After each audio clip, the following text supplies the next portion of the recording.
and welcome to This Car Pod. I am Kennan. I'm Filippo. There's a lot to cover. Let's start with the news. Unimog. Okay, this just was announced like earlier today, so I don't necessarily have all the details. What's the story? Okay, so we're celebrating 80 years of the Unimog. We were all celebrating. We're getting it a dinosaur-shaped birthday It's in my cake. calendar. So Mercedes has made a one-off, modernized, luxurious version of it. It has premium leather, has LED lighting, has a 6-cylinder engine, all the Unimog things. And they are apparently testing it with some customers, at least one customer, for the next year or so before deciding whether to build it. So it's not like a concept. They're truly trying to figure out, do we want to build this as a standalone model? Do we want to invest in this? And so they're doing some tests for about the next year. So, with customers. This is cool. Yep. Absolutely, and this is, I think I speak for like the whoever like oversees like their Middle East division of like Dubai. It's like build it. There are customers who will buy this. Go to the site. Do you remember when I reviewed that Unimog? Of course. A couple of years ago on Cape Cod, for God knows what reason, I reviewed that one. Yep. And it changed my life. And that had just a 4-cylinder. Was it a 4-cylinder? Yeah. I tell you, it didn't feel like one. Big cylinders. Big cylinders. Historically, it used to have a 5.1 liter inline four. That one may not have, but that's this what thing the was last one so cool. Now, I will say it was more a commercial truck than like personally owned. Like it had air brakes. What was it? Go down to see if he's actually right about this 4-cylinder. No, that one did not go up. It was a turbocharged. The most recent 0.4-liter one had a turbocharged 6-cylinder. The new one four-cylinder. will have a 7.7-liter 6-cylinder diesel. Wow. Wow. That one was incredibly cool. This one looks like a modernized version of it. But as cool as it looks, like it really was, like these are like snow plows and they are not like, it looks like, oh, I want to have one of those. You don't. Yep. You're like climbing stairs to get in. That's like what it is. But this one will have high-grade leather, contrast stitching, leather floor mats. Oh. So you know it's luxurious. Yeah. And virtual mirrors. So let's see. Arnold Schwarzenegger will buy one for sure. Yeah, I want that. It's so cool. He's off that stuff. He's like driving around Escalades now. Every time I see him, he's in an Escalade. I think he'll still have this with his stogie. I can see it. Virtual mirrors, so it's not coming to the States. Yeah. Of course not. Well, they're not even sure they want to build this. The news article that I saw said they were giving it to one customer for a year, which feels like somebody that really paid. How cool would that be? You live in Switzerland, you get this for a year, you cruise around, you're the only person. Absolutely. You're the only person. Yep. And it's worth it. I do think it's neat that Mercedes-Benz has a product line that stretches all the way to this. Yep. BMW and Mercedes are purportedly in competition, but come on. Right. Come on. Agreed. Right. Well, that's the biggest news story of the week. Let's downhill from here. The actual biggest news story of the week, as we reported a few weeks ago, as the Wall Street Journal reported, there were rumors that Ford was going to cancel the F-150 Lightning, which is their electric pickup truck, not to be confused with the F-150 Thunder, which is their loud. Nice. They have confirmed they are going to cancel the F-150 Lightning. And Jim Farley did a big thing about how Ford really is kind of going to start to focus on extended range EVs. I presume that means is plug-in hybrids. It was announced also that they're just general hybrids is going to kind of be the focus.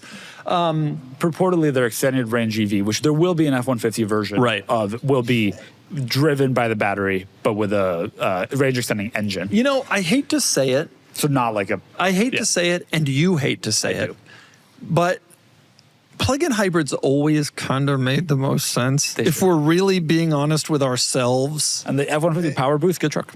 I just... Not even plug-in, but good truck. Yeah. Expanding from this further, thinking about it in a historical context, I wonder how we're going to look back at this era. It is such a weird era of flux to go from full EV back to plug-in. And I agree, plug-in realistically was the correct choice. But like, eventually, is it going to go back to full EV? Yeah. At some point, it will. So it's like a weird like progress dip and then back. Well, you look at globally. And globally, EVs are clearly what's being chosen by people. About 25% of new vehicles globally. Yeah. I mean, both in Europe and in Asia, which is where the majority of these things are sales of vehicles are happening outside of North America, and that's only increasing. Yeah.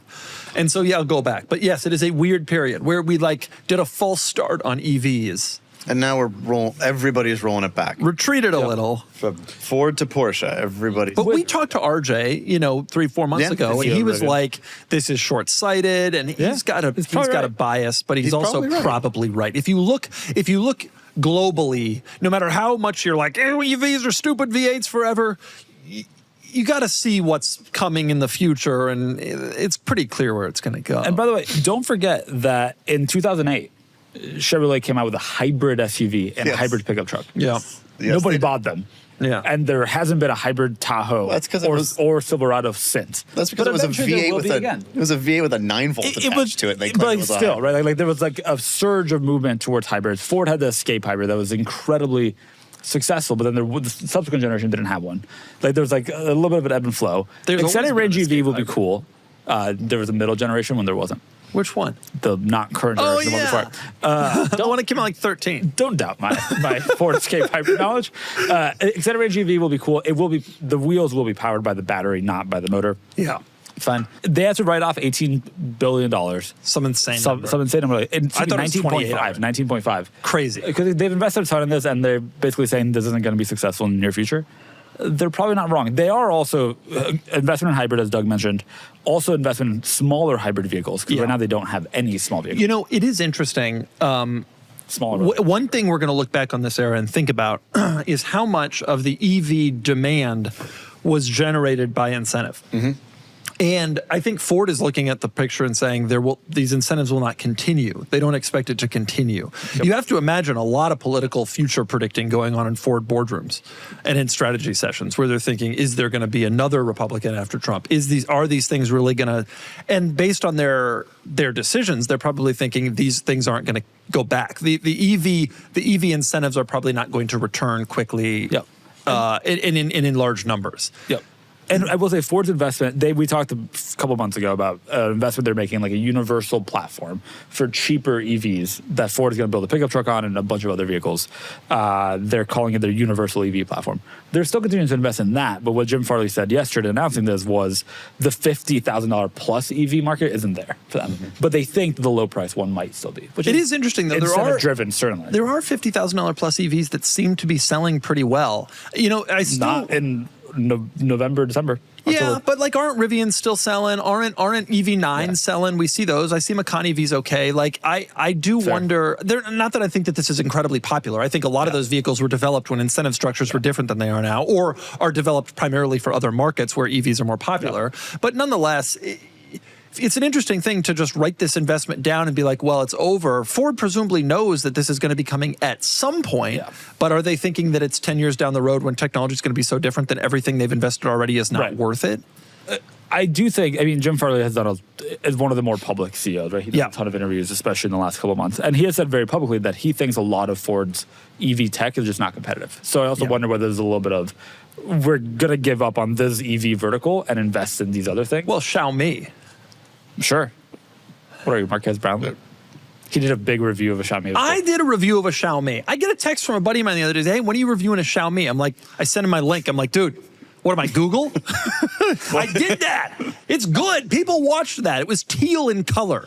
All right, move on to the next. More people watch Marquez's. Oh my God, Marquez beat me. What is this? This looks weird. All right, so this is the successor to the current Cayman Boxster. Wow. This is obviously not what it will look like. This is a development. Talking about cars, we've walked back the EV situation. Right. Yep. So that is so we knew, and we've known for a little bit now, that on top of developing an EV version, because originally the 718 successor was going to be all EV. Yep. They're going to continue the current 4-cylinder powered 718 Cayman and 718 Boxster. Great, that's what everybody likes. That's what everybody likes and wants, the 4-cylinder. But they've now said that they're behind the scenes doing a ton of development work to fit gasoline engines into the EV platform.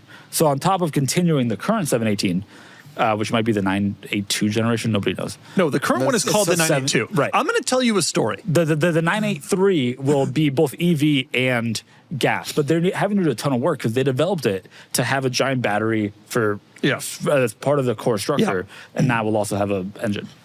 Yeah. Tough. A lot of engineering work behind that. You know, even separate from this kind of pullback on EVs, a lot of people were saying 5 years ago, when it was rumored that they were switching this car to EV, that there wasn't going to be a market for it. And I think I think it was always a mistake. I think even if EVs were full speed ahead and we had elected a Democrat who was still pushing it, and in North America it was still strong, and globally it was still strong, I think this still would have been a mistake. Probably. And so, you know, too bad. Yep. But I mean, am I wrong? Like, come on. No, it's a shame they can't read the writing on the wall. Of course, it's What EV sports car has ever been desirable? There have been none built. Even the Rimac Navara at $1 million is not desirable. Even the i8 even at used at $35,000, people aren't biting. Like, come on. I think that there's maybe an unknown market for an EV sports car. You're right. It's unknown. We don't know anyone who's in it. I mean, I think there could be a market, legitimately, truly. What has a bigger market? The Nissan Armada Nismo, which I'm reviewing right now, or the electric Boxster? No comment. It's a race to the bottom there. It is quite a testament to how long they think that it will be before an EV sports car is the most desirable option, that they are not just saying, we'll continue the 718 for a couple of years. They're saying, we're going to invest tens of, not hundreds of millions of dollars to fit a gas engine in what we have planned. Kennan and I will tell you how long it will be before an EV sports car is desirable. I mean, math, you carry the one. Long time. Never. Long time. Wow. I don't think it'll. For me, well, I don't know. I'm open to the idea of trying one, but like I don't know. Like when I drove like the really early Tesla Roadster, it was cool and everything. Was it a great driving experience? Not really. I mean, it wasn't like. Well, do I want that? No. Like, do you find a 4-cylinder PDK Boxster desirable? Well, the other thing that has been announced is that Porsche is going to start putting in the shifting. Yeah. They're going to start putting in the shifting. Now, that was not what they originally said. They've learned. They originally were like, be a German who's not going to put in electric shifting in their cars. Why would we do that? We're not putting it in. That makes no sense. Less efficient. You'll actually want it to be worse, is what you're saying. That's exactly it. They were interviewed and said that. They were like, it's less efficient. It's not as fast. It's not as good. Well, guess what? You mean where like there are sounds that you can then shit like the Ioniq 5N does? Where it's not just sounds though. It's a feel. No, it's like a feel. It's like it the rocks Ioniq 5N shifting is the greatest thing that ever happened to electric cars. There are two great things that happen to electric cars. That and the Chevy S10 electric. I'm familiar. I don't have to doubt. See if we've sold one. We have not. Almost like we would if we did, we'd talk about it daily. We sold some S10s, but only no 15. We never sold an electric S10. No, if you have an electric S10, which I doubt even are we? Is this a real business if we're not selling electric S10s? How many are around? You know who hasn't sold any electric S10s? Us and also Chevrolet. No, they sold 5 or 8. Yeah. Well, to universities. Never personally. Yeah, to universities. In 2003, there's a 31-mile range, and if it was cold, it was a 9-mile range, and drove at a walking pace. Anyway, all that's true of the electric Boxster as well. I am so pumped for this thing to go back to gas. I don't care if it's a 4-cylinder. If they do another 4-liter, and by the way, this looks pretty cool. This looks like a 911, but Boxster. I mean, they're trying to disguise it, but it's got some wide hips, which we liked about the 987.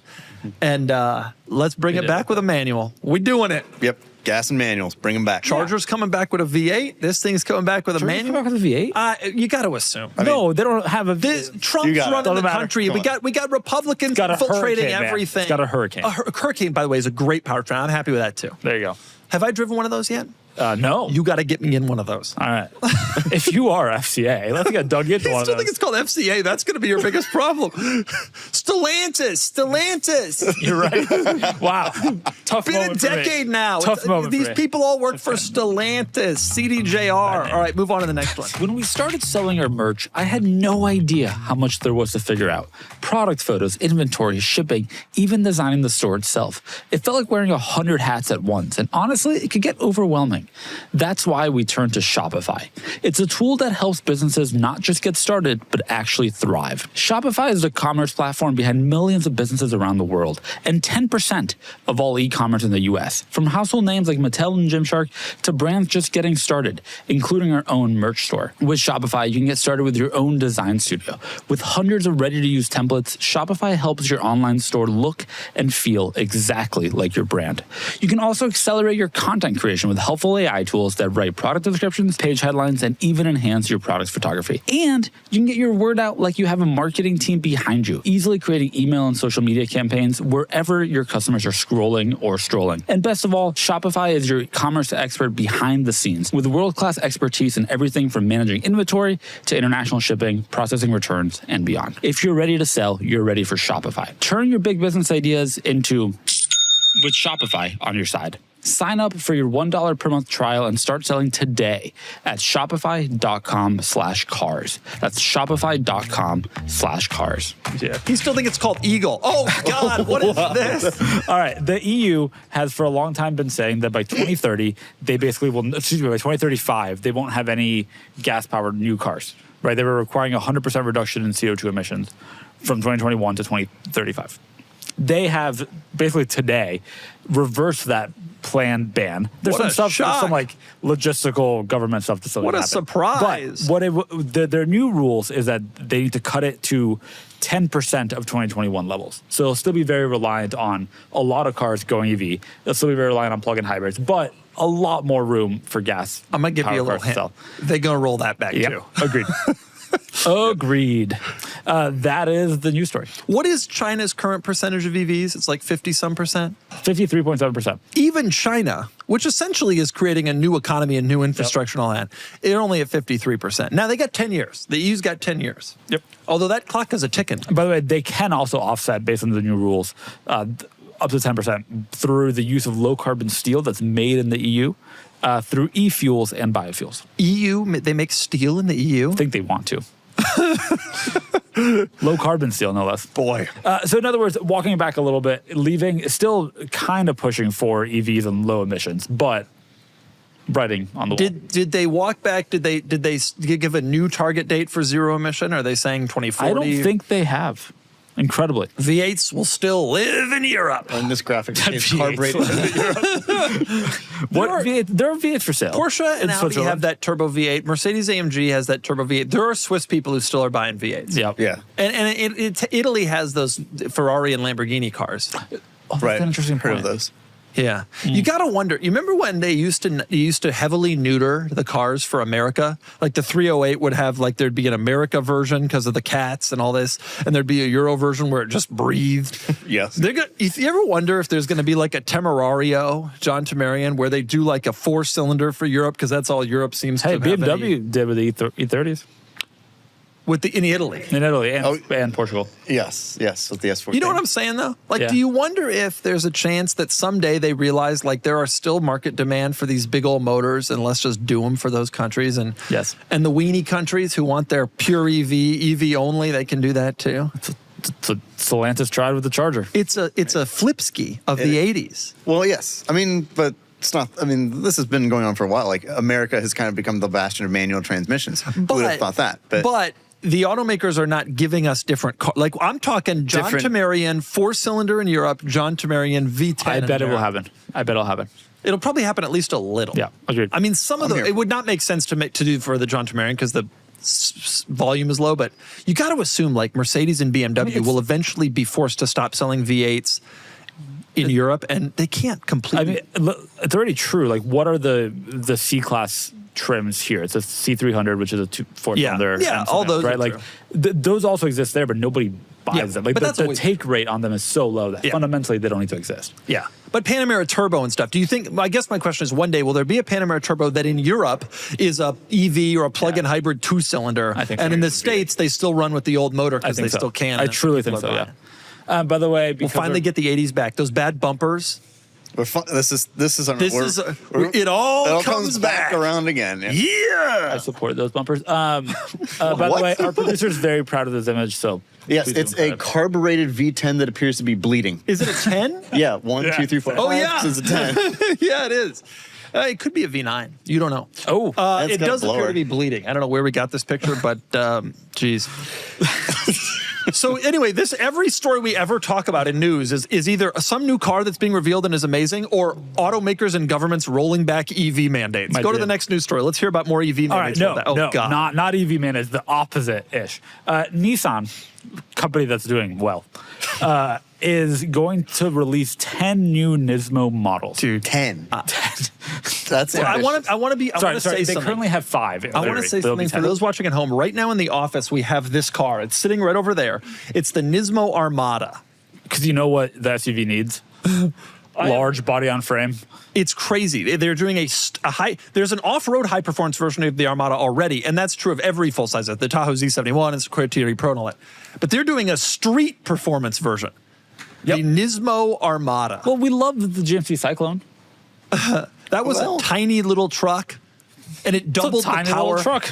This is a 6,100 pound car that has 600 horsepower would be cool. a 6,100 pound car that has a Nismo, a body kit, and a rear spoiler. It's great. Obviously, in my opinion, this is the Lincoln Blackwood and the Murano Cross Cabriolet of our generation. Yeah. Is there more power? There is 35 more horsepower. Hey, that's got to be like 5%. And the engine, as you saw earlier, there's a plaque on the engine that says that it was expertly tuned by the factory. The regular, not the engineers, by the factory. The regular Armada is just tuned. This one, oh, don't do that. Is expertly tuned. Okay, well, regardless, there will be at least 5 more. What else are they coming out with? All right, so there are apparently 5 right now for sale globally. There's going to be going up to 10. 370Z Armada. The Nissan Z is not 370Z. The Nissan Z, the Armada, in their global variants of the Aria, the EV. There's an Aria Nismo. Yep. We don't get that? Yep. The Skyline, we don't get the Aria anymore. This is the problem. Trump killed EVs like the great Aria Nismo. The Skyline sedan. Pull up a picture of the Aria Nismo. Good luck spelling it. Yep. A-R-I-Y-A. Okay. Skyline sedan. Yeah, apparently it exists. Okay. Oh, we're missing Look out at on that. this. Nissan Europe. Oh my God, I was just making fun of the Europeans. I hope they still send this car. The X-Trail, which is the Rogue, has a off-road Nismo edition. Okay. Not in the U.S. What's coming? What are the new ones coming? We expect, we being the community of Nissan enthusiasts, a Leaf Nismo. What? I'm not joking. Is that the best or the worst on your little list here? There might be a Sentra Nismo. It's not going to be, but they have teased one like standalone-ish Nismo model, because Nismo still goes racing, and so I think they might have to do something. GRGT rival. Right. Well, Man, I don't think they have the money for that. They are really testing the strength of the Nismo brand. Dude, There is no Nismo brand. It's gonna be big. You know who's gonna buy these? What can you say? Uber Black drivers who would they go to the dealer and there's a better discount on this than a regular Armada. Yeah. That's who's gonna buy these. Yeah. It's like the Avalon TRD. It's likely to be normal cars true. that are Nismo-ified. Well, I can't wait. Okay, next news. Yes. So this is an Audi GT50. Now, this is a concept car that Audi has made based on the RS3. Basically, every now and again, they let their apprentices kind of just let their minds go wild and build something cool. We're marking 50 years since the Audi 5-cylinder engine came into existence. And so to celebrate that, they set 14 of the young apprentices wild on an RS3 to make this. The things I found that were interesting, the roof comes from an Audi 80. Which I think is a very weird thing to use. Yeah, the rest of the car is made out of kind of fiberglass and stuff like that. Now they said that they aren't going to build this, obviously, but nonetheless, I think this is a really cool looking concept. And we don't build the cool stuff. They don't build the cool We build the Nismo Armada. They're like, we let the young brains go crazy, build something cool, and then we say we put it away and we go back to making other hatchbacks and slow cars.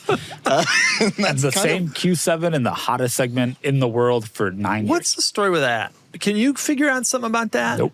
You got your little bike shirt on. You got any insight? About the fact that they've sold literally the same Audi Q7 for the last 9 years? Explain this to me. The Volkswagen Group, the Macan has been the same since it came out. The Q7's been the same. The Q5, these are the hottest cars they had. Yeah, the Q5 got redesigned this year. And instead they're coming out with the Q4 Sportback and stuff like that. And the ID4. Yep. Sportback. Yep. And the Sportback. Maybe they should let their apprentices do something a little more valuable. I don't understand that. This is cool as hell. That's very so cool. obviously, of course, we're not going to get it. But they wanted to tell us about it. They wanted to tell us about it. They wanted to say we could do this, but instead we're going to do more sloping roof EVs. I will say the RS3 is cool, and it is still 5-cylinder. Yeah, That's awesome. RS3 is cool. Imagine if they built this. Yeah. It's so neat. Which or anything like it. I think people would buy it. It would be EV, like all the Renaults that are cool. No, it's a Turbo 5. It's commemorating 50 years of the 5. So you just said. No, They already said. I mean, if it were to exist. You know what the problem is, really? It's regulations. They would send this for sale tomorrow if they didn't have to get it crash tested and all that. And that Trump fellow, the guy who's in the White House there. That guy. He said that he wants K cars. Let's show him this. Let's get one of his people, that Stephen Miller fellow, the weird-looking bald guy. Let's get him. You mean the Stephen Miller the choice? What is he not? Is he not that? That's him. Yeah. Let's get him to be interested in this. We should. And then he takes this to the Trump guy, and the Trump guy's like, I want these. What would Trump say if he saw this? I like that car. I like the little X. It's got little X's for eyes. It is really cool. Well, Stephen Miller's from L.A. area. He probably grew up in the car scene. Oh, he grew up in the car scene. He was probably Fast and the Furious, dude. He probably was the kid who had the Jetta. That's probably based on Stephen Miller. Danger to Manifold. When he drove off at Race Wars because he didn't want to give up his car, he probably went to Washington. Okay. On to our next news story, please. Oh, here's a man in front of an SLS. Yes, so it's 2012. This gentleman is the head designer for Mercedes-AMG. I mean, he is the chief designer. He's stepping down and he's being replaced. Now, he actually gave us quite a few great notable designs. He gave us the SLR. He gave us the AMG, the SLS AMG. He gave us the AMG He's been GT. working there that long? Yes, but he gave us some questionable designs. He gave us the EQE and the EQS, which you like, but the market doesn't. I'm looking at this guy's wiki, and he did the W221. And so as far as I'm concerned, he is an absolute master's genius. He's the only great automotive designer who's not Italian in the history of cars. Interesting. That's an interesting point, because yes, all automotive designers should be Italian. Yep. Oh, he did the Filippo R would class. Well, that's a good car. Well, he can't win them all. No, he did. He did win them all. So I don't, this means that there will be a departure for like the vision of Mercedes design going forward. But they said they wanted to be the bad boy of whatever. No, that was him. That was him. Well, maybe that's why they fired him. That's a bit too much. Although fired, they didn't say he was fired. He's only 57. My hope is that this man goes and works at a company that's bringing V8s to the people. He was fired. It's pretty clear. But Bastian Bowdy, the head of AMG design, will become the head of Mercedes. The head of AMG design's coming right up. Great. So you were right. They did want to be the bad boys. You're right. It says he steps down. It doesn't say he was fired. I believe everything that large corporations tell me. And I think that the Mazda 6 diesel is still only a couple of months away. So niche. I love it. He is stepping down effective now. Yeah, effective immediately. Speaking of people who are out, go to the next news story. We have Jerry McGovern, Land Rover's guy. We reported, Jaguar Land Rover head of design, we reported he was being fired last week. This week, he's not fired anymore. Fired anymore. It's one of the wild stories. They discovered what severance they would have to give him contractually, and they were like, oh, no, wait a minute. You're back. Come on back. Their statement, which came about a week or 2 weeks after the actual news broke, was it is untrue that we have terminated Jerry Maguire's employment and do not intend McGovern's employment and do not intend to further comment on speculative stories. How do you think that call? Awfully sorry. Well, what happened is they realized that they did something very wrong from an HR perspective and would be sued. Something weird happened. So it was reported, and we reported, including 2 weeks ago, 2 podcasts ago, that he was going to get fired. They didn't, when asked by other automotive press at the time, they had no comment. Yep. Now, if you're not firing the dude, your comment is, what are you talking about? We're not firing the dude. Yep. Then they came out 2 weeks later, we're not firing the dude. But we decided. They wouldn't confirm if he still worked there. JLR is in turmoil right now. Between the Jaguar shakeup and the hack and whatever's going on here, this is a situation. It's a tough year. This is a situation. And I'm sitting here, all I want is a new Velar, like a new redesigned Velar. All that'd be want. nice. And they're out here doing all this corporate drama. Come on, folks. We need a Discovery Sport. We need a Discovery Sport. You know? A good one, though. A good one, which hadn't happened yet. Oh, has it? Yeah, I'm good. But he may or may not still be employed and may or may not have been fired. All we know for sure is that he definitely was fired and now there's legal action. That's all we know for sure. No, I think that I believe the word of multinational conglomerates. When they told me to stop driving the Carrera GT, God, I didn't drive that car.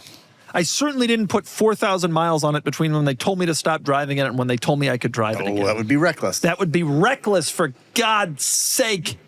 Jerry McGovern, nice to have you back. It was a tough 2-week hiatus, but we're so glad you're back because we love all of your designs, except for all the Jaguars. You think he did the I-Pace? Because if so... Not a fan of the I-Pace, but the XC looks good. You agree that if he did the I-Pace, they should have just fired him then and saved themselves the trouble? Thanks to Fabletics for sponsoring this episode. The holidays are here, and so is your excuse to stay cozy. Think nights staying in watching your favorite podcast, hot cocoa on repeat, and matching sets that make staying in feel like a main character moment. Fabletics' best-selling cozy styles are made for slowing down, snuggling up, and celebrating every feel-good moment that this season brings. Fabletics sent me a lot of stuff recently, from an entire suit and this polo to true athletic gear, and I love wearing all of it. It's super comfortable, and I really enjoy it. But what I really love about Fabletics is the VIP program. Signing up gets you this incredible intro offer, 70 to 80% off the whole site, plus you save up to 50% daily as a VIP member. Each month, you get 1 credit for a 2-piece outfit or any product up to $100, and membership is flexible. You can skip any month between the 1st and the 5th without being charged. VIP perks also include early access to styles, exclusive monthly drops, VIP-only sales, and free access to the Fit app. Right now, the training day tee is normally $59.95, but with VIP pricing, it's just $11.99. Click the link below to sign up and get 70 to 80% off site-wide today. Your holiday wardrobe upgrade starts right here. Head to fabletics.com/Doug DeMuro. Yes. Okay. Although they're doing oh my God, what's happening there? Our next news story is people hanging out of an Elantra. Kia boy. The Kia boys, it appears. The Kia boys. Pennsylvania. Hyundai and Kia have reached a settlement. So for all of COVID, turns out base model, especially Kia and Hyundai, very easy to steal because they didn't have immobilizers. Yes. And it went out on TikTok like how you would steal it, and it turns out that literally any child can. Pretty much.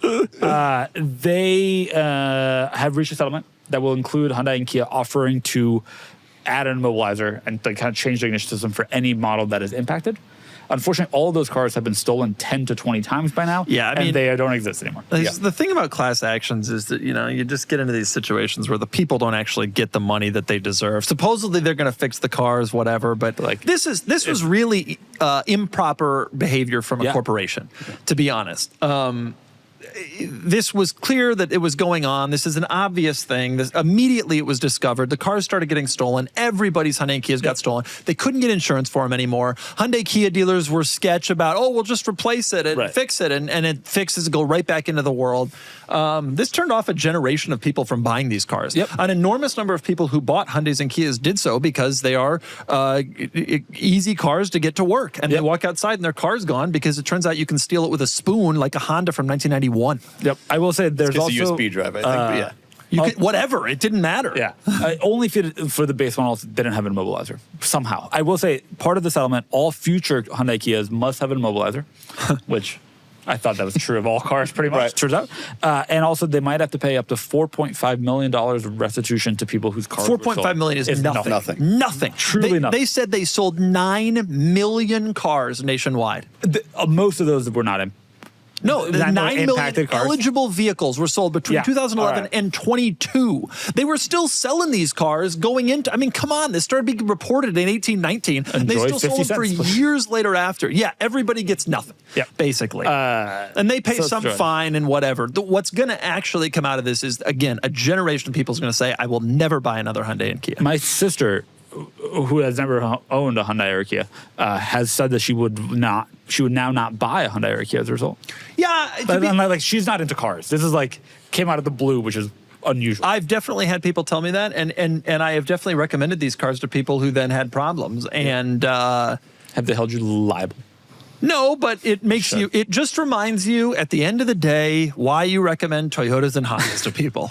You try. You desperately try. You tell your parents to get a Lincoln MKC. And they do. And then they do get run over because they press the wrong button. And then they accidentally leave it on in the garage and the battery dies because they don't understand all that. And if they just had a RAV4, that wouldn't have happened. Yeah. Honda stopped getting stolen in 1998. Everybody knows that. Hondas, yep. Yeah, 97. The 97 Accord was the last Accord that got stolen. Now, if you see a 97 Accord on the road, you can steal it. I think it's just settled law that you could just Factual. It's just yours. It's a good Accord. It was a good Accord. It was a really good Accord. It was a good Accord. Although I personally prefer the 86 to 89s. 98 to 02 also pretty solid. No, 03, the best Accord. The best Accord not gonna was agree on the this. 03 Let's move on. to 07. That agree on Accord this. changed the world. We're not going to agree on this. Let's That was move on. peak Accord. 03 Move to on. 07. Move on. They did that hybrid. We're going to fight. Okay, today it's time for the Talk Cars segment. Sean is looking at me. You better say what I wrote.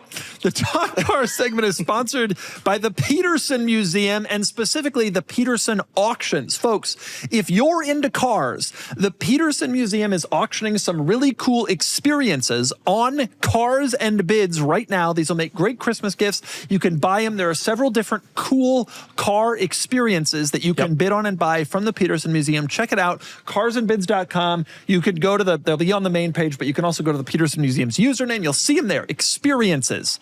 And you can buy it for your car-obsessed friend or foe. At the moment, there's a Formula One experience at the United States Grand Prix. Which is in Texas. Which I don't know if you've gotten me anything for Christmas. Just saying, this would be It's, kind of nice. it's already $4,000. It'll go up that's from there. There's It'll also go much higher. The last one did.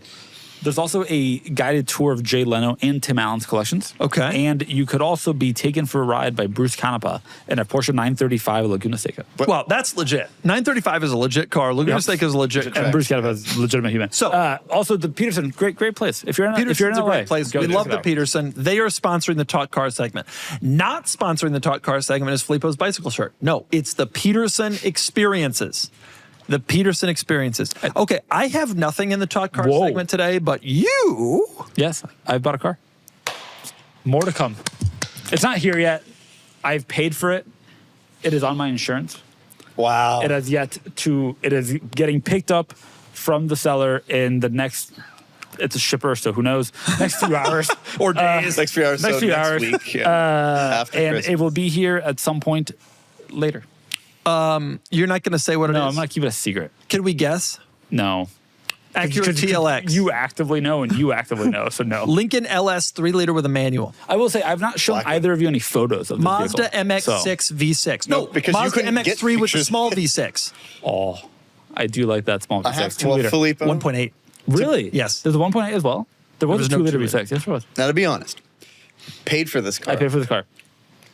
It's not here. It's not here yet. I will believe it when it's here. I agree with that. To be honest, I agree with that. I want once it's here, then we will celebrate, and I am very happy I'm that you incredibly succumbed to the Jeep peer pressure of Comanche. the internet and us. We have a good one left. Is You it a bought a 4-liter car. Jeep? Is it a 4-liter Jeep? Just tell us that. I think the audience deserves to know. No, this is a true bona fide sports car that is well outside of the realm of anything I would previously have bought and is close to 2.5, 3 times the most I've ever spent for my cars. It is more than I've spent for all my cars combined. It's an Is it- NB Mazda Speed. Is it a Lincoln Mark 8? No. You would consider that a bona fide sports car, though, don't you agree? Yes. No, this is real. I'm excited to share more about it once it's here. But now this is really a tease because next week's podcast we are doing questions because we're Correct. not going to film it for Christmas. So you're not actually going to announce the car that you've bought until Friday, January 2. Or even are you going to do that? You won't even be on the pod that week. I won't be on the. We're not God, going to it's know gonna be about a the car month. until January 9. We have to tell the audience what the car is. It's a secret. Is it a Ford Contour SVT? I'm not that cool. That would be cool. All right, Filippo's. Folks. Filippo bought a car. You'll Bought a car. never know what it is. You'll find out. I want you all to have the full experience. You'll never know what it is. The full experience. I don't know what The that full means. experience includes Filippo not telling us for a while. If you want to know what really it's thought like about to be it. friends with Filippo, that's what it's like. I am very excited about it, and I'm excited to do a video with it when. Well, I'm excited for you, Filippo, if it shows up. But I am It will excited show up. if it shows Better up. show up. No, it'll be show up. By the way, it's been a great experience. It's Volvo a fan 440. of the podcast too. Volvo 440. No, Pull a picture of Volvo 440 and here I'll zoom give you in a on hint. It's a Porsche. Oh my Oh my God! You're a God. Porsche and guy. it's not a Macan Turbo. You're a Porsche guy, just like the rest God, of all us idiots. roads, all roads lead Pull to up, Porsche. pull up. Yeah, this one, and Yes. zoom in on it because I think we might be able to actually talk him into getting one of these too. I do love a good 440. I've Truly. never laid eyes Never on seen one. of No. You must have as a young child. I've seen one of the young child. Okay, that's Filippo's big news. The other big news is Filippo's also been handed a car. What's the story with that? Yeah, all right. So I mentioned last week that my wife and I have inherited a old Ford pickup. Yeah. I was thankfully wrong. And I went out to see it this past weekend. I was in Arizona. It's a 1972. 72, pre-smog. Smog exempt. You got so lucky. So lucky. There's a ton of new parts in it. My late father-in-law was a mechanic. He did a ton of work. Does it run?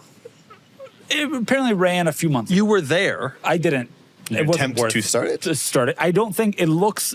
I wasn't there for that long, but it looks like I might need to install a starter, and the timing needs to be set. But that's all doable, especially on a truck like that. That's not a hard task, truly. You definitely shouldn't start at the timing's not correct.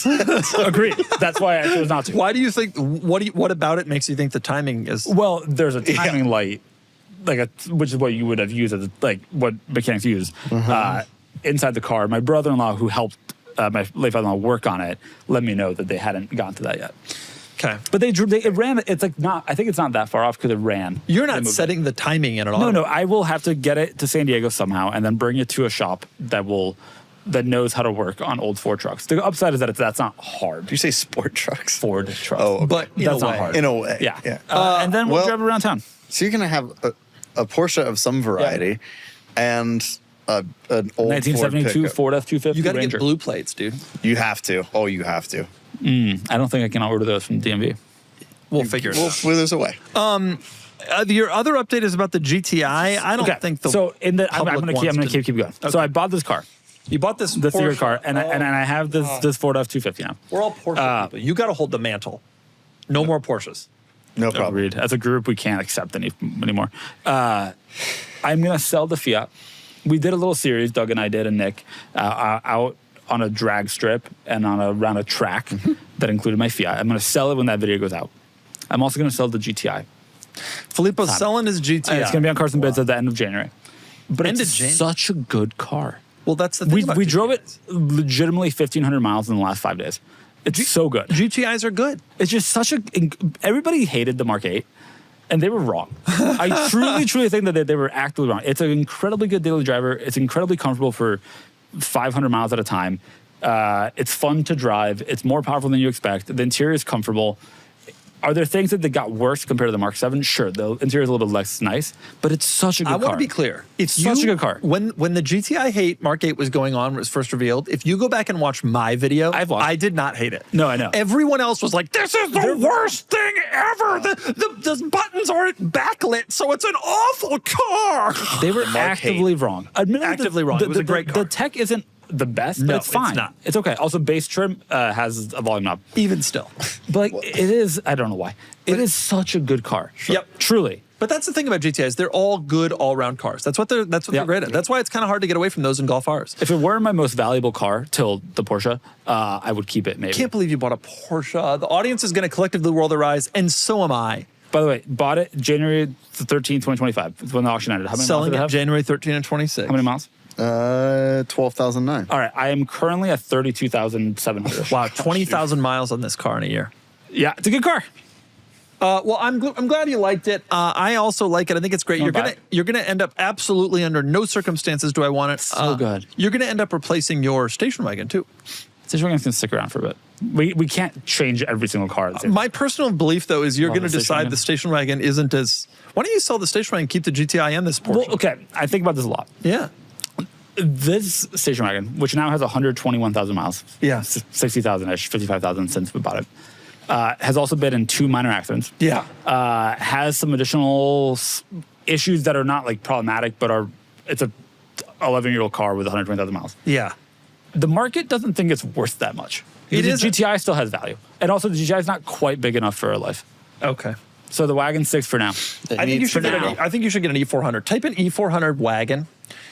By the way, I think everyone watching should get an E400 wagon. If you're watching the pod right now, that one specifically, because I love these wheels. If I could have these wheels on my car, choice. They are the best wheels because they're the Are most they subtle. literally plastic? They're the most subtle wheels. They're just say, I am rich and I do not care about you. Are they plastic?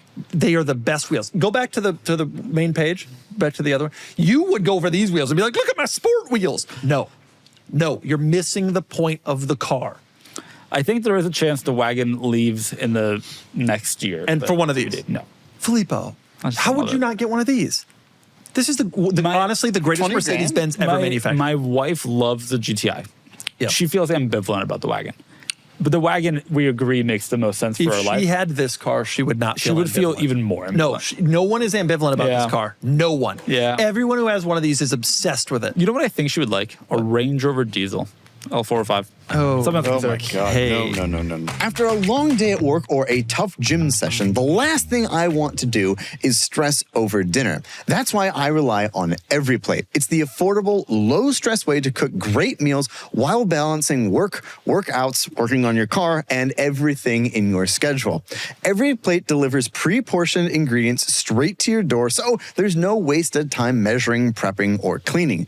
Meals are ready in about 30 minutes, and the step-by-step recipes make it easy, even when I'm tired or short on brain power after a busy day of being yelled at by Doug. Their menu is bigger than ever. More chicken, more veggie-forward meals, and over 35 weekly choices. I can hit my nutrition goals, try new flavors, and never get bored eating the same thing over and over. And the price, cheaper than grocery shopping, about half the cost of takeout, so it fits perfectly into a busy professional's lifestyle. Try EveryPlate and get $2.99 per meal on your first box plus free steak for a month. Go to everyplate.com/podcast and use the code CARSTEAK to get your offer. That's code CARSTEAK at everyplate.com/podcast to get $2.99 per meal on your first box plus free steak for an entire month. Offers vary by plan. One free 10-ounce serving of steak per box for 4 weeks with active subscription. Dish dinner time dilemmas with EveryPlate. Kennan, you have some talk cars for us. Yes, speaking of Mercedes-Benzes, so my SL65 is currently in the shop getting some stuff done. It's its first visit to the spa. So I'm getting a bunch of stuff done. I'll do a video on it that'll be on my YouTube channel, but it's its first service, which makes me nervous. Anytime you take a Mercedes, like any aging German vehicle, when it goes in for service, is always like, please. But nonetheless, I'm happy to get done whatever needs to be done, and then it'll come back. Then I'll be driving it again. But so far, the car has been great. You're doing drive belts. There are a couple known things I have with the car. So one is the drive belts. The serpentine belt was pretty cracked. It was very old. When you do that, I'm also going to do the pulleys because the bearings wear out over time. I don't have any record of it having been done in the past, and I have most of the records. So doing that. And then it's got the windshield washer reservoir I know is leaking, and so I'm replacing that. So a couple of things like that. So we'll certainly see. You're replacing the reservoir? Yeah. It turned out it was one of the tubes. This is very common with the R230 chassis. My especially wagon is also leaked. I'm not joking. I don't suspect they changed the design all that much. Put a little bit of tape. Well, I'm doing it as per the usual. Joke. I'm doing it properly. For the record. So we'll see how much it'll be when it comes back. I also learned we're going to do like an alignment. I'm going to have the wheel bearings are adjustable on the R230, which I don't know what that means or how that works, but those are being adjusted and realigned. So, Okay, so a little work on that. So we'll But see. otherwise, you are thinking about getting rid of it for a Viper. I can't. You were not elegant about how you said that. that I was going to get rid of the SL. I have to say, I drove it a lot the other week, and I really enjoyed it. The engine is a masterpiece, but I just can't stop staring at I'm staring at it now. We have a Viper, the McDonald's Viper in the office, and I just can't stop thinking. I did dream I bought one. Wow. The other night, and so I'm like, as much as look at that smug face. You God, claimed a few you're weeks ago that you would have the SL till car week. No then- chance. and then I said subsequently- March. Did I say? No, I said Valentine's Day, right? Valentine's Day. Yeah. I don't even think it's lasting that long. See ya, SL. I don't know. It is a great car, but like the Viper's just so cool. And so I don't know. You got to keep it for about 11 there were months. people before you bought the SL, some people Yep. who said you should have gotten a Viper. Well, there were none on the market. There were none available. Pull up to the remember Vipers. the context. There were Type none in on the Viper. market. Type in Viper RT/10. There were none? What about this one? Well, what about this one? That wasn't around at the time. I bought it in October. And what about the one before? That was in October. That was November 3, dude. Yeah, we listed in October. You're welcome. Well, no, I'd already gotten the car by then. How about that one? It was October 28. I got a bunch of these. Let's keep scrolling. This one maybe I should have. But it had a reserve on it, so I couldn't. Look, my point is... be flexible. My point is... Go down. My point is there were people... And by the way, there's that other website. Autotrader.com. Cars.com. That's where we found cars. What I'm telling you is you could have had an RT10 and you should have. And now you regret it. And it popped up. It was like there were just I think I've also decided I want a Gen 1.5 or Gen 2. Really? Yeah, the Gen 1s just don't like driving around in that car. That car is supposed to be quite a bit better than the Gen 1, and it's crude at best. So really what are you saying? That is a 1.5? That's a 1.5. So I'm saying a 1.5 or a 2. The 1.5 is interesting because they only made them in 96, and they're only the special color ones, the white one, and I think it's silver, but I can't remember. So a Gen 1.5 would be amazing. I like that one. Honestly, that one would be pretty great. But you're saying it's crude. I don't understand. You're saying it. I'm saying a 1. If that is as crude as I think is, a 1 must be even more like they're not that less different. adjustable. They're not that different. No upgrades. Based on it's jumping power though. I think it goes up to 400 and. How about a 197 blue white? Those are 100 grand. Those are 80 to 100. You spend real money to get a real car. Carroll Shelby, dude. Carroll Shelby. Yeah, I mean, I don't want to spend quite that much. I want a convertible as much as I like the GTS. But I think you go and get an open roof. Well, yeah, sorry, not a convertible, a Barchetta. is Fourth gen. But I can't stop thinking about the Viper. Like I just think I want to scratch that itch. As great as the SL is, and it is a great car. So you agree, spring, it's gone. Is it even going to last till spring? Wow. Folks, if you're looking for a white SL that's just had the SERP belt replaced and the washer fluid reservoir, this is the car. Kennan will sell it to you, and he wants a Viper. See, but we ain't seeing nothing. When's that Viper go live? February? I'm going to tell you something.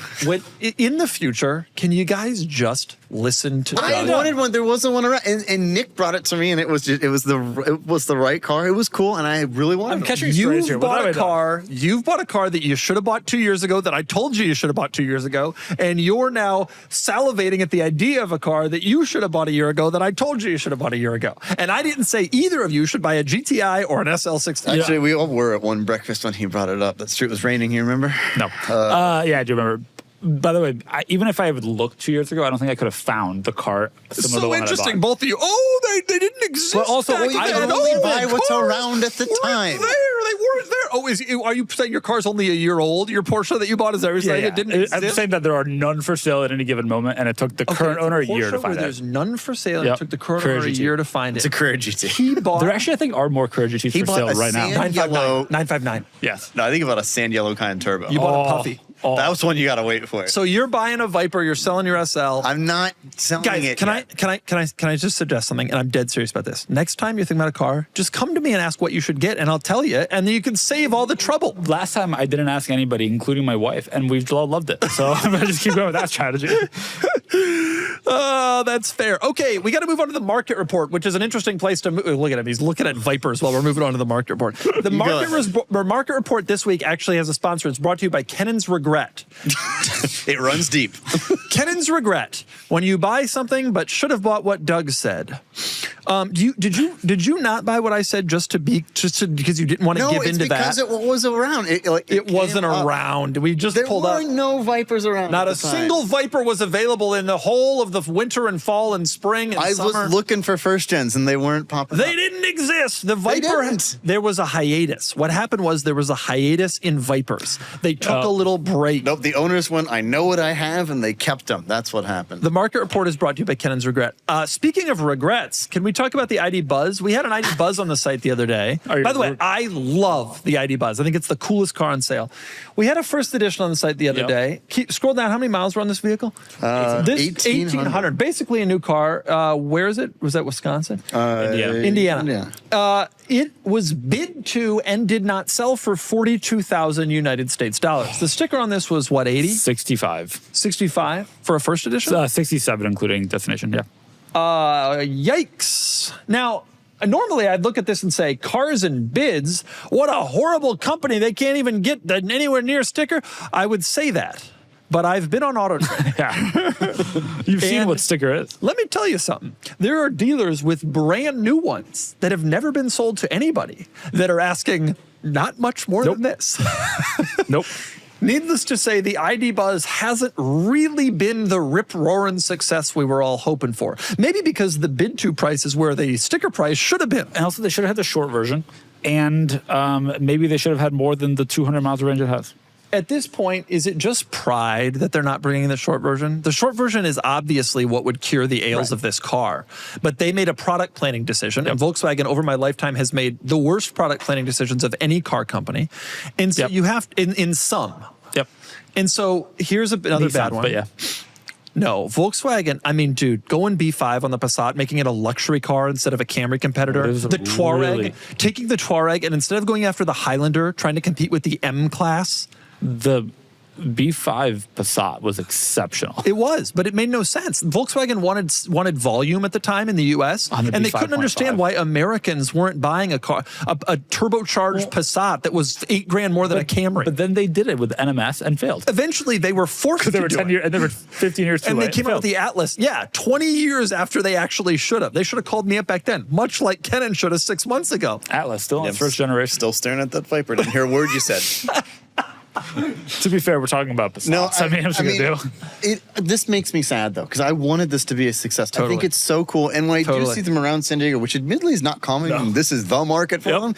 I think they're so cool. One of the coolest new cars on sale, maybe the single coolest new car on sale, short of like $1 million stuff. So cool. I totally agree. But the market just does not want it at the $68,000 price point that it's at. And this no sale at 43 seems a little low to me, but I suspect it's a little low because people are looking at this saying, I could go buy a new one at a dealer 45 or whatever, for 45. Right. Can I ask you, would you buy one?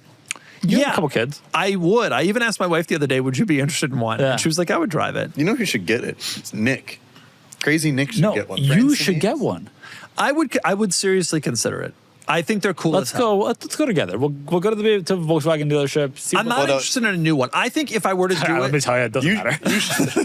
I think if I were to do it, it's like a year, 18 months from now when they're probably like 37. But I'm not opposed. My wife is like the #1 candidate for an electric car. I don't think she's ever driven more than 7 miles in her life. Yeah. And they're cool and they got a lot of space, and I think it'd be an exceptional choice. Yeah. Yep. Yeah. So I don't know. I don't know. It makes me sad. For 43, it's pretty. It's cool. getting appealing. Real appealing. Yeah. But it also makes me wonder, then, will Volkswagen ever take a risk like this ever again? Well, I think that it's doing okay in Europe. When I was in Europe, ID Buzzes and ID4s are everywhere. Sure, but I mean or for this market. Sorry. For this market. Well, no. That's what I'm worried. So it's going to be just refreshed Volkswagen Tauruses and Atlases, where the only thing that changes is a new light bar forever and perpetuity forever. The Atlas is just, if I know someone's not into cars, they drive an Atlas. That's true. Yeah. Like if you just know someone's like, I don't know what the car, I bought a Volkswagen, I don't know what it is, something. Plus, we can say whatever we want because no Atlas owner is currently listening to this podcast. Early Atlas owners. You think they're early Atlas who are like modding them? They're like dropping them? Yes. Yeah. Truly. Okay. Wait. We auctioned one that was like that. Really? I think so. Did we? Oh, damn! $9,600. Yep. That's how the used market appreciates the Atlas. This is the only good Atlas ever made. It looks like a Sequoia. It does. Look good. I don't hate the Atlas. Also, Volkswagen fans, we appreciate you. All right, let's talk about green manual Cayenne again, very briefly, because I don't want to do a whole. There was a separate green manual Cayenne. We had a third one sold for 40. Felt like the right number, by the way. I don't view this as them coming down. I view them as this one's worth less because the spec was a little worse, the mileage a little higher. Yeah, but also the market's seen them now. People aren't going to go as crazy. 40 is still a ton of money for a 12-year-old. What is a $15,000 car? Like if it was an auto, it's definitely $9,000 car. Agreed. I mean, it's still a huge premium to pay, and I think it's cool. I think it's a neat car. I remember in Ken and I have both been working here for quite a while. I remember in 2021, we sold a couple of manual Cayennes. And there was one that was Auburn metallic that sold for $26,750. It's down there somewhere. And that felt, if you filter for manual. Dude, I know. I remember that felt like car. so much money. That was such a good buy, too. It looked so good. It was this one, right? I was thinking of that one, but that one too. That one sold for 30, which was the first one to crack that. Should have bought if you it. silvered How the many wheels miles? on this? Silver the wheels. 89,000. Yeah, I guess that's not that far off market. No, today. but like that felt so high, and now that we had this like second peak of the nicest, most interesting ones, selling for $125,000. You know, and for then $70,000. I've knocked. That's a first gen. Yeah. I've knocked the Cayenne stick because it's not that fun to drive. But like for 25, I don't know. It's a cool Porsche, and it's like the E2, which is what we called the Cayenne when I worked there. It's technically called the 92A, although Porsche Louis have named it the 958 themselves. The 92A Cayenne, which came out in 11, has proven itself to me. It has. In my mind, like that. Well, it's been around for 14 years. It's been around for a long time. They've redesigned it, but it has only gotten uglier. And I still like the 11s the best. Yep. The 11 to 13, 14's the best. Agreed. And they've turned out to be pretty reliable, good Every spec longevity, has. nice Every cars engine to has. drive. I still want a turbo at some point. I really like those cars. Have you ever Googled yourself and felt a little freaked out by what's out there? Data brokers can legally collect and sell your personal info, your name, address, and phone number, even details about your family. People search sites in particular make it easy for anyone with a credit card to access that information. And that can lead to scams, phishing, harassment, and even doxing. That's why I use Delete Me. It's a subscription service that removes your personal info from hundreds of data broker and people's search sites. No hassle, no guessing, just results. I like Delete Me because they've been experts in PII removal for over 15 years. They handle everything with their own secure tech, and real privacy advisors are available whenever you need help. Personally, it's been a huge relief to see exactly what info was out there, and now Delete Me keeps it cleaned up for me automatically. Get 20% off Delete Me consumer plans when you go to joindeleteme.com/DeMuro and use promo code DeMuro at checkout, or use the QR code here on the screen. That's joindeleteme.com/DeMuro, code DeMuro. What about a Prowler? No. Can we talk about the Prowlers? You have the Prowler on your. I would like to talk about the Prowlers. No. Prowlers are not appreciated by the market. The market, you guys are all Of course. wrong. It's the market who is wrong. My theory is that although we all think that they should be worth something, they will never be worth anything. Go back to this one. Go to that red one. How is that a $22,000 car? It's a That is so cool. Chrysler product with a Look at that! mediocre V6 and an automatic. Yeah, but how is that a 22? Look at this. This is a concept car. I'm telling you, you do that, you do the V8 conversion, and like rock. Just go. I think the Prowler is absolutely the least amount of money you can spend to turn the most heads. It is the coolest thing in the world. I am a massive Prowler enthusiast. Right. I think they are the fact that this existed in the era of regulations is crazy. I agree. But it seems like people are willing to spend about $25,000 for the best ones. I can't believe it's 25. Folks, people are always writing into us and saying, what's the best car I can get for 25? Prowler. What if I have kids and I need Prowler? I'm looking under 40. You put them in the trailer. Under 40 grand. Here's under 40 grand, and I'm in Canada and I'm choosing between an M3. Prowler. This segment, by the way, sponsored by consumer advice. This segment is sponsored by Yuri of the Straight Pipes.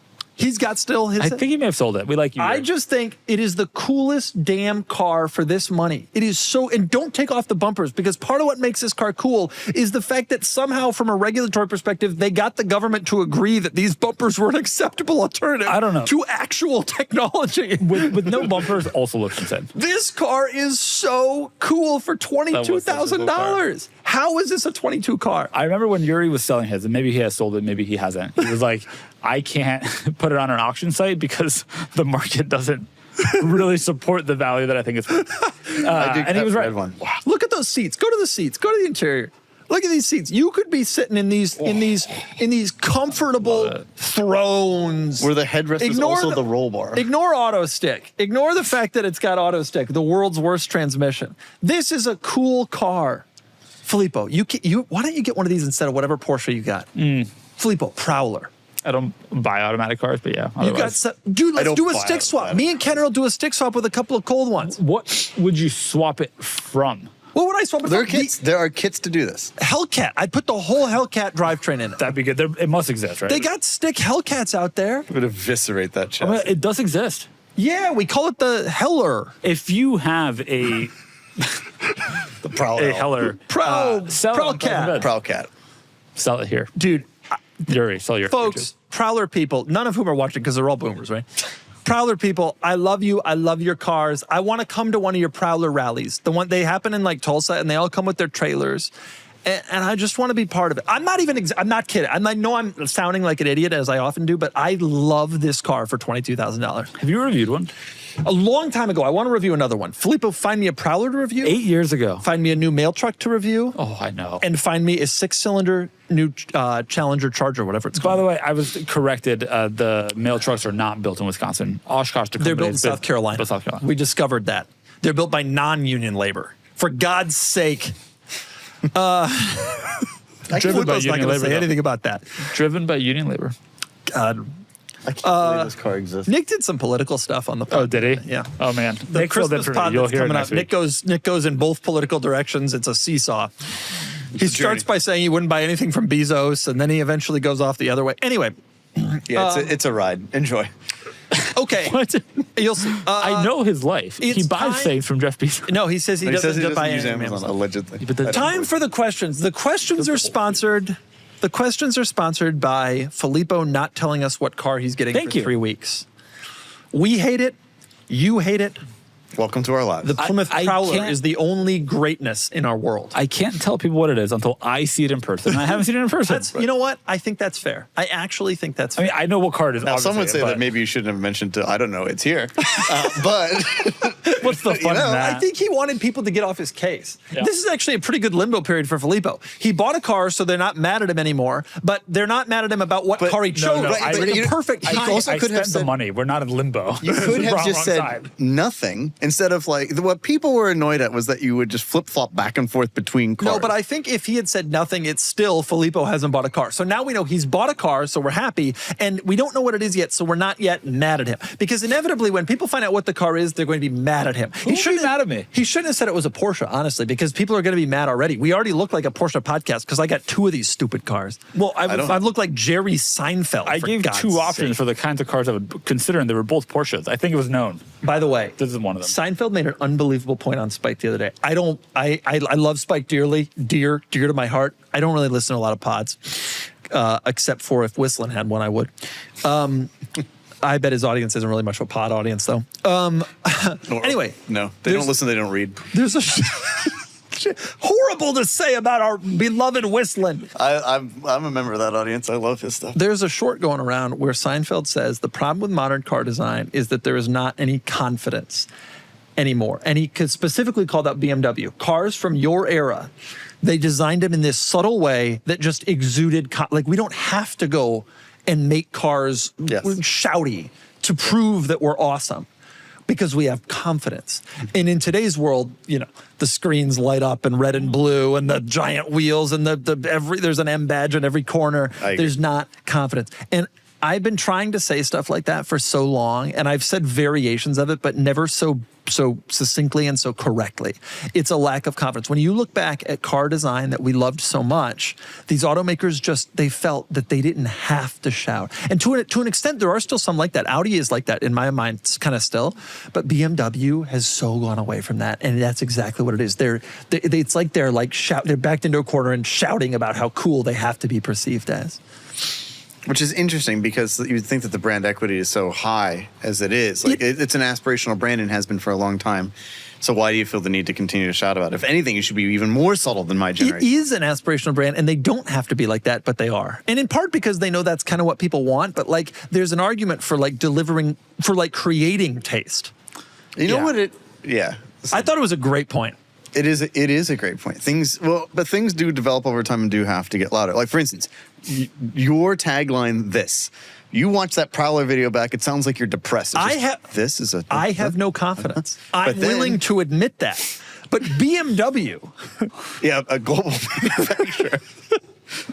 Yeah, Fair enough point. They're following trends, not like delivering what they well, think but this is smart. not. I mean, it's certainly not alone. They're not alone. no, I even think the argument could be applied to an enormous number of cars. I even think Ferrari. Like I think this yes. car is not particularly like shouty or anything like that. It's very subtle. It's like yes, this is a car designed by a designer who has confidence in what the brand is and what the buyers will be. Right. That was the buyer gets in the car. He knows what it is. He has confidence when he drives it. The right people will know what it is. He doesn't care. Now Ferrari, there's not that. They have to show. Everybody's got to be seen. Oh, I got to prove to people what I am. Right. And that confidence is lost. But not at that time. Focus groups. Smaller number of buyers who are willing to accept this. If they came out with this car today, you and me would go crazy, but a lot of their buyers would be like, nah, it's not cool enough. The Dirty Challenger is suffering from that. It's more understated than every other Ferrari design, and I think people like it less. Yeah. I don't know. But it is also so expensive and impossible to get. I can get one. You want to get one? I guarantee we can go to Ferrari today. Get one. We can get one. I don't know. This ain't Ferrari 5 years ago. I don't know. My uncle's still waiting on his. Had to order for a while. Well, yes, this is his. But we can get an order in. Yeah. Yes. Like a red. Yeah. Red tan base. It didn't used to be that way. I don't know. You guys spent a lot. I don't know. 599. We couldn't have gotten an order in. 599. We would have walked in. They'd have been like, "Sir, how about a Quattroporte?" That's what you're ready for. Your speed. Okay, questions are sponsored by Kennan's Regret. First question from Toast565, one of the great questions we've ever been asked. Completely unrealistic, don't look at the questions. Wow. He cheats. But why doesn't BMW buy out Ineos' automotive division? BMW gains a real G-Wagon competitor. They're already making the powertrains.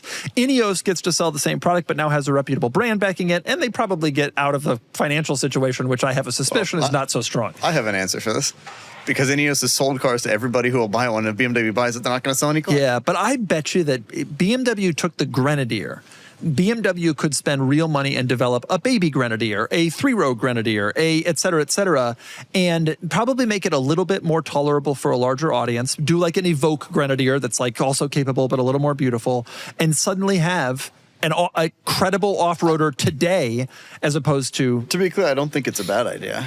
I mean, it would kind of make sense, but this is the thing. That seems logical, ergo BMW will not do it. I don't think it advances them in any meaningful way. They could recreate the Grenadier with a way that matches their design. I totally disagree with that. I don't think the Grenadier is that impressive of an engineering feat. Have you talked to rich guys who like to be perceived as adventurous?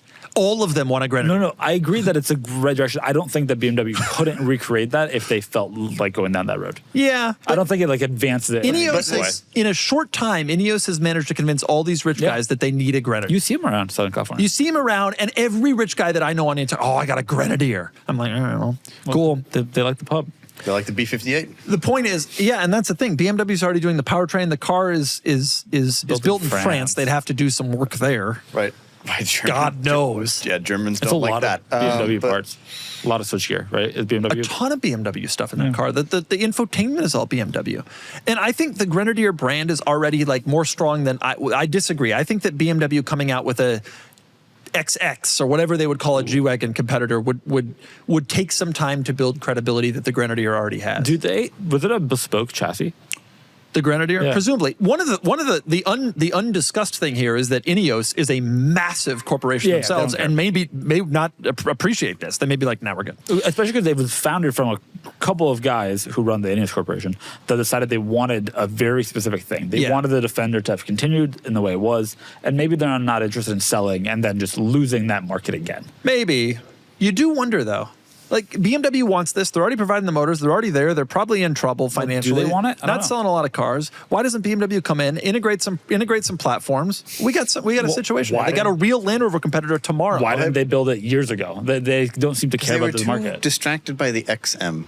Because they don't feel they didn't understand what made the G-Wagon successful. You think they understand now? They do. Because remember, Audi has come out and said they want to do a G-Wagon. BMW has intimated that.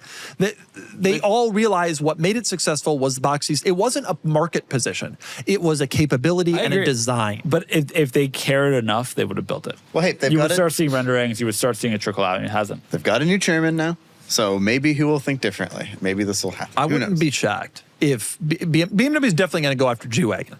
This is what they should do. Toast 565 is absolutely brilliant. And then make a Unimog version of it to compete with On the subject of SUVs that aren't selling, Noblesse Oblige asks, hello, what do you think about Harry Metcalfe buying a Levante Trofeo? Okay, we worship at the altar of Harry Metcalfe on this podcast. Never seen it. Every Sunday I go to church, and then it's better known as Harry Metcalfe. You've never seen a Harry don't video? Even know what to search for on YouTube to find it. Let me type in. You heard Harry Harry? Metcalfe. Can you spell Harry? Spell that Metcalfe hard. Okay. Is that the name of the channel? Harry's Garage. All right, Harry is my favorite automotive YouTuber, and I agree with a lot of what he says. He's more into the old stuff than we are, but we have some crossover. There's some English bias, of course. There's definitely some English bias. He's at the gas station this morning with his Lotus Elan measuring its weight. It's like, all right, Harry. He bought a used Levante Trofeo as sort of a get-around car. We have often, this is a tough one for us because we have said great things about Harry and we have made fun of Maserati. Not the Trofeo. This is an important point. I reviewed the Levante Trofeo when it was new and said it was actually a pretty damn good car. It drives fantastically. It is the I actually thought all Levantes drove pretty well, but they were overpriced, and that included the Trofeo. I presume he bought this for nothing. Yeah, as a used car. That was his point, was he couldn't get over how inexpensive it was. And truly, the Levante is a nice driving car, and the Trofeo was a legit situation. 590 horsepower. Think about that. Twin turbo V8. Power. Twin turbo V8. It's not a joke car. No, and also, to be clear, and he makes this point in the video that he did, that he's owned Maseratis forever. In the 90s, he was buying Maseratis when no one was buying Maseratis. So, like, he likes that brand. And so, like, they have had some bad cars, the Bi-Turbo, the Ghibli. A lot of modern stuff. But there are some compelling cars within what they've built. I would even argue that almost every Maserati, modern one, which we've made tons of fun of, is pretty compelling at a price point. At a price point. Like a Ghibli at 8, which is kind of where they're getting. Yeah, where are they right now? It starts to be kind of appealing. And the Levante Trofeo, pull up Levantes. Have we sold a lot? We've sold a bunch of Levantes. We've auctioned 2 Trofeos. The last one failed to meet reserve at $40,000. Yeah. Nonetheless, I mean, in the 18 to 24 range, I mean, 18K for 424 horsepower, good-looking SUV. Yeah. I always felt that these were attractive. They always were attractive. Look at this. I mean, this is a pretty cool car. Modena S and the GTS are cool. That's a cool looking thing. I always felt they were attractive. I always felt they were desirable. I just never felt they were desirable or attractive at sticker. And if you go back to my Levante Trofeo video, which was years ago, I make that point. And I support Harry, and I think, once again, the man is brilliant. He's ahead of us all. Yes, and he always will be. He always will be. We'll always be following in Harry's footsteps. What's the smaller, the Gray Collie, whatever the sporty one, also pretty decent. It's decent at it, but they haven't been out long enough to have depreciated. Yeah. Plus, Harry needs more space, dude. Harry's got a farm. Maserati's like fine wine. Harry's got horses. He does. He's got cattle. He is cows. He's going to have a cow give birth in the back of this car. That's what happens on farms. But they are like fine wine. As time goes on and they depreciate, they become much better. Sure. I don't know about that. I think they become just as bad or good, but much cheaper. Next question. Hey, Doug, from Cato 2500. You mentioned on the last podcast that you only want to own sports cars with manual transmissions except for a few exceptions. What are the exceptions? Kennan, why don't you enlighten the audience? Let's see. Exceptions. I don't know the answer myself, so I'm curious. Nick owns an SLR, so you wouldn't do that. Although before you bought it, you were kind of thinking. Yeah. Not seriously, but yeah, that'd be up there. Auto sports cars. Sterrato for sure. Sterrato is Sterrato. 430 Scoot for sure. Yeah. Swap that. Although less and less every I'd probably swap it. 575, 599 for sure. And then 575 Super America. Yep. All those cars I'd probably swap. Yeah. That's the thing. I think the spirit of the question is... What would I actually use? Except as an automatic, yeah. Vey. Well, yeah, you wouldn't want a Vey. You wouldn't want one at any number. No, some number it's appealing. It's just so hard to own, and I just don't need that in my life. I would own a Vey if I didn't have to deal with some of the other cars. You had tons of money, Chiron, as a daily, you've mentioned you would do. Definitely. That Aston Sport Brake thing. Yeah. Yes, that Vanquish Zagato shooting brake would be definitely top. It'd be one of the few. Vanquish Zagato shooting brake, Sterrato, 430 Scoot. Super America. Super America. What's he saying? Project 8. Oh, yeah. We've been on a big Project 8. Pull up a Project 8. I don't know if you guys remember this car, speaking of Harry, but Jaguar a couple of years ago made a car with a big cat on the side. Yep. And click on that one because it's got the cat really big. And the big cat package. This car was, although it looks here like a race car, it was a car you could buy as a person. Yep. And these were sold to people, not many of them because no one wanted it.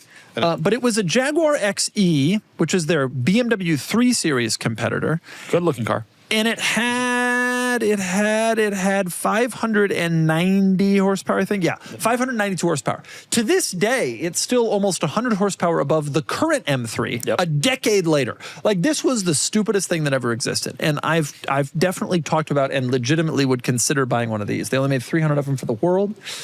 and that's automatic. Yep. Yes, and Harry was very involved with that project. Harry was very involved with it, which actually has meaning to me. You can have Harry Metcalfe Provenance. Yeah. In your I'm serious though. I one of my problems with this car, though, to be frank, one reason I haven't gone after it is that I would want a bigger cat on the side. Yeah, the cat needs to be larger. I agree. And I think I don't know why they did it so subtle. I don't know what they were. Cat only goes over half the car. Why didn't it cross to the window? I want a full cat. Right. You know, these were offered. I've discovered something about this car. They were offered with no back seats, but they weren't.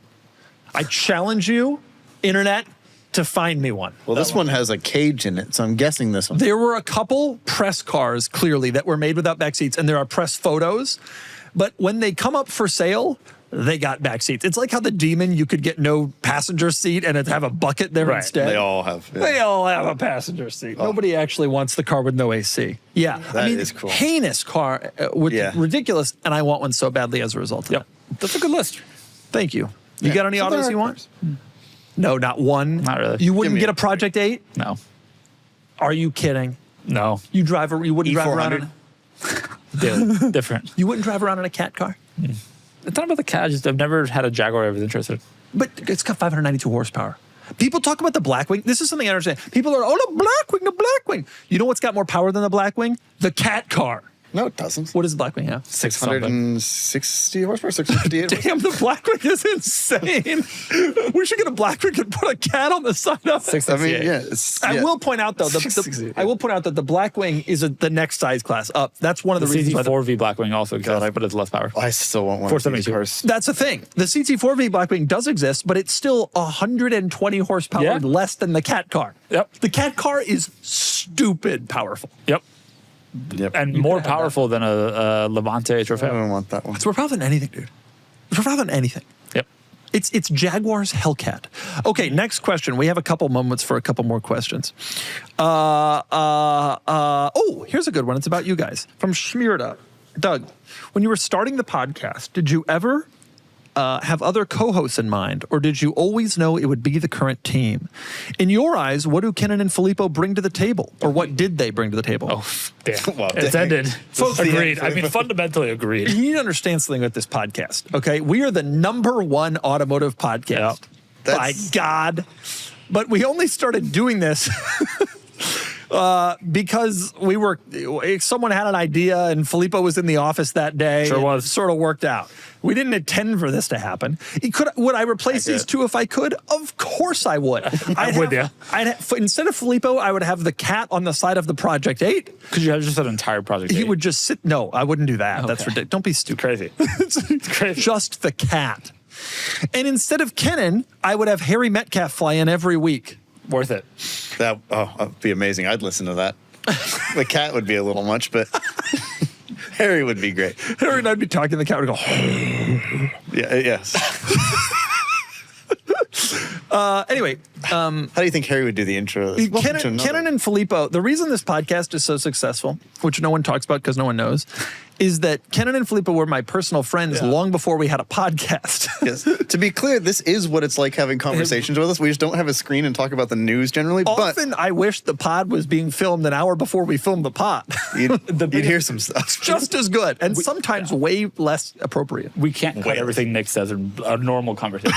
He has to tone himself down. So much that hits cutting room floor. To make it possible for an editor to physically do their job. So anyway, the answer is, of course I always knew it was them. There was no other option. It was just like, hey guys, you want to do a podcast? So true. Yeah, all right. We tried a live show for a while that was in the same space. Were you part of that? I was in a couple of them. We had some other guests. Zach Clapman was on. I've been on every single. I was on all of those and most of these. But yes, try some other Matt things. Farah was our first guest. That's true. Oh yeah. Yeah. Love this podcast works great because we were all friends before. I've known Filippo since he was a child. I changed his diapers. Years, by the way. What's that? 11 years. 11 years I've known Filippo. That's crazy.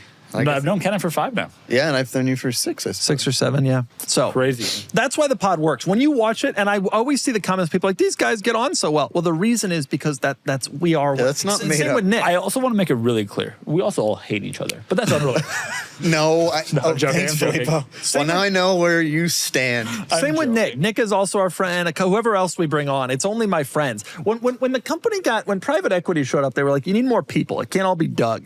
And so we tried some more people, And then what we realized is it only ever worked if it was people I liked. And that's why Top Gear was so successful. Those guys, although they weren't personal friends beforehand, they developed that rapport. That's not true. They were all friends beforehand. But it developed beautifully. Developed beautifully, worked so great, and I think that's why it works so great here. And by the way, one thing we didn't mention, speaking of podcasts, and Matt Farah, whose car is live right now. Matt Farah's NSX is currently on the Cars and there he is driving it. Oh wow, he looks cool. That's also the great picture. OE wheels, good choice. That's absolutely going to be the feature. Back to OE wheels. Matt Farah NSX. This is a really, really cherry late production NSX. Currently live on Cars and Bids for you to bid on and buy and own. Super, super, super excited to see this car on the site. I'm so glad he put the OE wheels back on. Yeah, that was such. The OE wheels look great. His looked fine. It's just a really nice car. What's the mileage? 20,000. 20,000 miles. He drove it a little bit. He told me he got all he wanted out of it and had a good time with it. I love these cars. I've become like the biggest NSX guy, and especially these late ones are just so enjoyable to drive and to use. I agree. Yeah. Matt Farah's car. This is a very rare late NA2 NSX owned by the man himself. The king of all automotive. Yeah, I agree with that description of Matt Farah. Okay, I'm going to do 2 more questions. 2. For number 1, from Bear at the Controls 7. Oh. Doug, what's the worst or weirdest car that you saw in the background in a rich dude's collection that you were visiting to video something cool? It's an interesting question. Every rich dude whose collection I go to has some weird whatever. He's got something. There's never been a time where I've walked in and it's just been F40, F50, Enzo. There's usually in the corner over there's like something weird. But I'll tell you the weirdest one. The fellow who, I'm still in touch with him, the fellow who owned the Rosso Vic Diablo 6.0 that I reviewed probably 10 years ago. Oh, yeah. He was and is, and he told me this, he still is, a massive enthusiast of the first generation Infiniti Q45. No way. And every time one comes up on Bring the Trailer and on our site, he buys, and he's got 10. Infiniti, first generation like only. The LS400 base first generation. I'm talking about, we don't very rarely sell them, but it's let's pull up a nice one. The one that's based on the LS400. It's this body. It's this body. Q45. Yeah. He goes and buys. It's not based on the LS400. Yes, it is. No, the very first generation Q45 shared a lot of parts of the LS400. Who told you this? Fact. Who told you? Piece of factual information. Fact check this guy. Anyway, that was probably the strangest. Did you not know that? That was probably the strangest of the. He had a crazy collection. I also reviewed his Rolls-Royce Wraith, which was a brand new car at the time. It was like a 400 car, and he had like 6 V8 original body Q45s. Very strange, but every one of them has. We all have our thing. Even if I what's the lottery at? Current 1.25. 1.25. If I won that, I would still have Ether. I would then buy and rescue clapped D39s and save them. That would be my. That's where the money would go. Eventually, he'd run out of money. Right. That's the way to take a large fortune and make a small fortune out of it. Right. Next question from Core 2 Ran. I want to list. This is a good question for you, Filippo. Ooh. I want to list my 1971 K5 Blazer, but since it's a topless car, should I wait till spring or just post it now? What are your thoughts on selling convertibles in the winter? What do you want to say? You're trying to hit a revenue target for the year, so you're probably put it on the site. Get her up. But I think I think it depends a little bit on the car specifics and where you live. Truly, there is some upside to waiting until things get a little bit warmer, so people have the end of winter on the horizon. If you're somewhere that's cold, there is some value to that. But I think that happens sooner than you expect. That does not mean wait till June. That means wait till like March, April. February, March. Yeah, I agree with that. I also think a more dailyable convertible, you don't necessarily have to wait. Like a 440i. Agreed. Yeah, whatever. And also, you don't necessarily want to wait if it's a heavily depreciating convertible, because I don't necessarily know that if it's November and you want to wait till March, I don't necessarily know that 5 months is going to be a better situation if you're trying to sell like a new 440i. Right. It certainly would not be. Yeah. A 2-year-old car, you're going to probably lose about as much in depreciation as you'd gain with the seasonality. Agreed. A 71 K5 Blazer, in all honesty, I would wait on that. I would wait till the spring. Yeah. That's a car, nobody wants to take out an old Blazer in the winter. It's like, it's all metal. You hurt yourself on it, like when you're cold. You know what I'm saying? I know exactly what you mean. Yeah, exactly. Done it. Yep. I would wait. I would wait till the spring. But I wouldn't necessarily on all cars. Yeah. I'm trying to I will say, oh, sorry. There are some benefits if you sell a convertible in the spring and you're the only guy up with a nice, 987 Boxster Spider. Here in SoCal, we don't distinguish. I mean, we've all bought convertibles in the cold months. Yeah, bought my 355 in November. I bought the G-Wagon in October, Mercedes. the Porsche, the Courage GT in February. Like, we do it here in California, so it's not like that out of the realm. But I think you have a larger audience in the spring for most convertibles. Definitely. Okay, last question, final question. You haven't found anything with the LS400 I'm trying to verify over. why I thought this, and I haven't gotten there yet, but there's something there. He's going to get destroyed in the comments. There's these two something there. competitive companies both trying to launch luxury brands at the same time are There's like, hey, something let's there. team up. There's something there. This is typical. Keep going. Keep going. Next question. I've taught him everything he knows about cars. He came to me one day, little boy, hat in hand. He said, teach me. And so I did. I taught him. I swear that what I'm years saying ago. is factually accurate, but I can't prove it yet. Okay, final question from Spyro76. No, let's do from Just the Tip. We already covered the other ones. From Just the Tip.